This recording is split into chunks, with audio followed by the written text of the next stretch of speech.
I'm going to show you a new way to look at English grammar, a new way that will help you speak better English. Hi, it's Keith from the Keith Speaking Academy, here to help you become a more confident speaker of English. And in today's video, I'm going to show you a new way of looking at English grammar. It's an idea that's not often taught in schools, and yet it can change the way you think about grammar, the way you see grammar, and how you use it. Also, at the end of this video, I'll show you a very practical way you can put this into practice so that you can speak better English. Ready? Let's do it. All right, schoolboy grammar or schoolgirl grammar, right? Schoolboy grammar is the grammar that you remember as an adult from your school days. In England, we learn French at school, lots of grammar.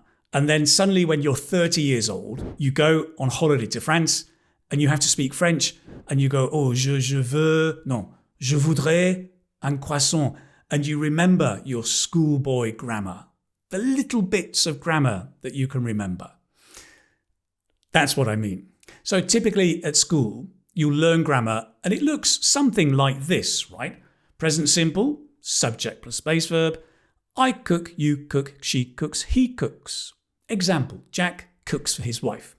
Negative, I don't cook. She doesn't cook, he doesn't cook. Example, Jack doesn't cook for his wife. Questions, do you cook? Example, does Jack cook? And so on and so on, okay? Now, fine. It's the basic grammar. It's all very, very important. So you study the grammar and you learn the rules, probably. Rules like present simple, third person singular, takes S. He cooks, right? And probably you'll learn some examples. Jack cooks. Jack lives in America. Good so far.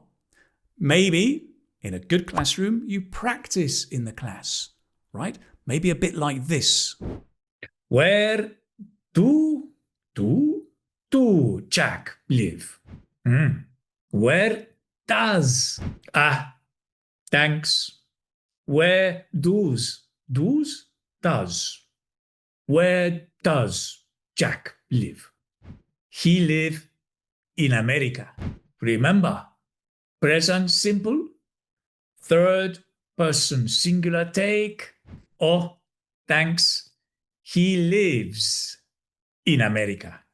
And maybe also you test yourself. Oh, Jack lives in America. He eats,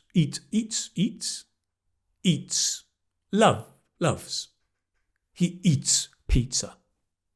All well and good, but something's missing, right?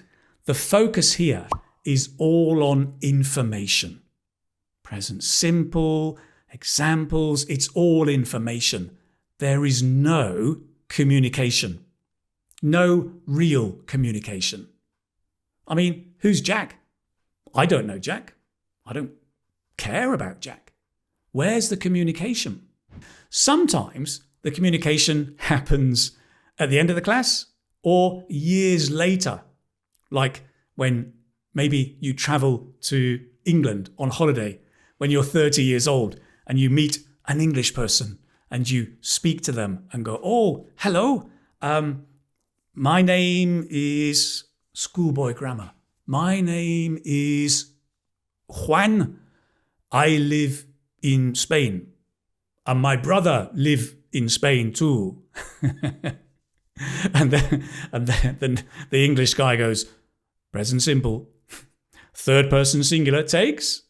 Oh, yes. My brother lives in Spain. Thank you. Of course, English people are not going to do that. It just doesn't happen, right? But some practice has happened at the very, very end, years later.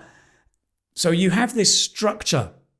It's first information, second, communication, if at all, right?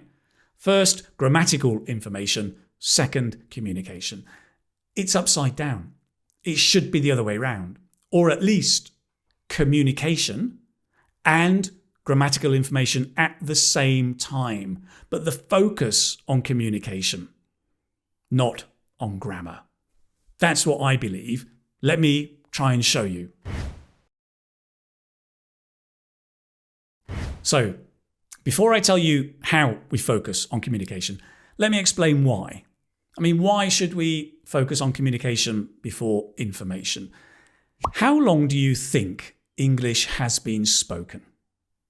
More or less. Right, about 1,500 years, more or less. How long have the grammar rules existed? The formal grammar rules. Of course, grammar exists when you speak, but the formal books, the first grammar books with the rules, were about 500 years ago. So we were communicating before the grammar was formalized.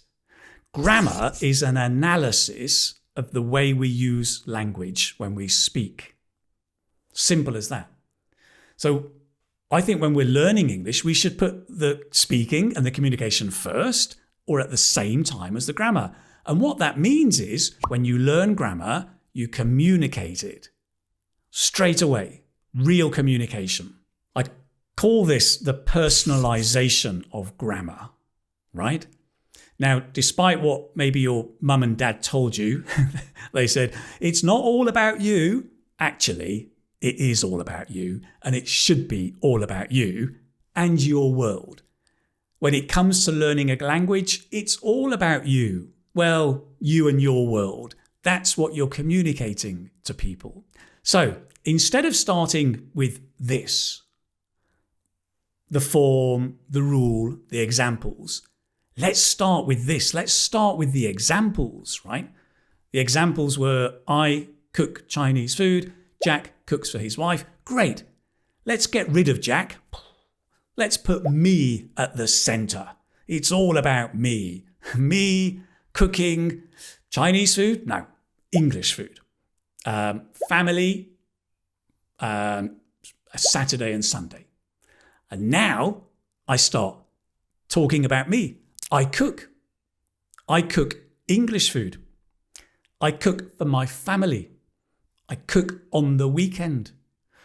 And maybe negative, I don't cook Chinese food. Okay.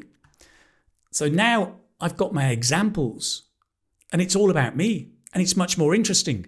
After this, we can write down the form, subject plus verb, the rule, That's fine. That's also useful. But start with the examples about you, because the rules and the form, it's boring. It's not helping you. Communication helps you. And then also you can have the grammatical information. You've got communication, grammatical information all at the same time, right? My tip to you is every time you learn some new grammar point, you talk about you. You communicate something about you and your world with that point. It's a simple change, but it's a huge change for your motivation and for your learning. Personalisation is going to help you learn more effectively. And here's another simple tip I learned from a very good teacher of mine at school, actually, who said when you speak in English or French, use emotion, right? Add emotion. The emotion gives you the meaning. Words have meaning when they have feeling. I cook. I don't cook Chinese food. I cook English food. The emotion, right? The surprise and then the happiness. Words have meaning when they have feeling. So don't forget that, okay? Here's a simple formula for you to remember this. W plus E equals C. Can you guess? Words plus emotion equals communication. So use your grammar to communicate. That way, you're going to speak better English. As promised, let me show you a very, very simple, practical way to put this idea into use. Okay, so to personalize my grammar, I asked ChatGPT, you can use any AI platform, to give me the basic rules for the present simple in English. But before that, I gave it some information about me, where I live, my hobbies, a bit about my family, what I do, what I love, what I hate, just some background about me. And then I said, when you're explaining the present simple, use this information about me. And it produced this. It says we use present simple for daily routines, things that are always true, likes and habits. It's got the structure, then the examples. Keith lives in Manchester. He doesn't live in London. It's true. Keith plays the guitar. Keith loves reading. His brother works as a financial analyst. His sister works as a dental nurse. And now, as a student, I am suddenly much more engaged because of this personalisation of the grammar. I think this is really interesting because it's about me. Imagine if you go to a bar and you meet somebody and that other person is talking about them and you're like, yeah. And when they stop and go, let's talk about you, Keith. You're like, oh yes, okay, right? Much more interesting. It's the same with your grammar. It's communication. Now, what can I do with this? Well, as a student, I can use this to repeat the phrases, say them out loud. I can create some new phrases of my own, about me, of course, or my life around me, people I know, basically making sentences that are true for me. Now, it would be great to have an audio of this, but again, you can do that now so easily with AI. Make an audio, and then you can record yourself, you can speak, you can improve your pronunciation, all of that, right? The thing is, doing it like this makes the grammar stick. It makes your engagement and motivation higher. It makes your learning deeper. And most importantly, I think you're using grammar to communicate, to tell people things, not just memorizing rules or writing out meaningless sentences. That's it. So now you have a new way of looking at grammar and a very practical example. We did this with one grammar tense. Imagine if you did that with all the grammar tenses or all the grammar in English. Imagine a grammar reference book all about you. How motivating and interesting and engaging would that be? Very much so. I'm going to ask you, your action point is to go away, go and talk to ChatGPT, give it a bit of your background and do this with some grammatical point. Try it out, see how it goes, let me know in the comments. If you want to take your learning and use of grammar a step further, check out, if you like, my Fluent Grammar Course. It's all about activating your grammar. It's about being able to speak out and use grammar accurately and fluently. It's the idea of communication and information together, not separate. There's a link down in the description, and if you feel that it's right for you, check it out, go and have a look.